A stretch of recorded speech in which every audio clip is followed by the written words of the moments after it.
Welcome to our tutorial on how to use search filters with people you follow on X, Twitter, on your PC.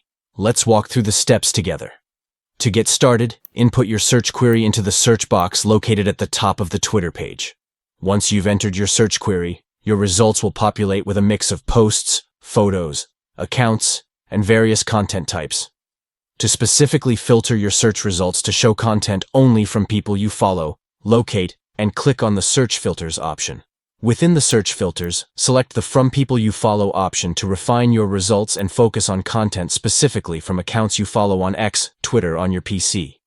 By following these straightforward steps, you can effectively utilize search filters to streamline your search results and view content exclusively from individuals you follow on the platform.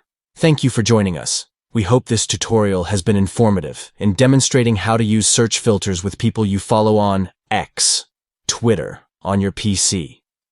Enhance your search experience by customizing your results to showcase content from your preferred accounts, keeping you connected with the latest updates from those you follow.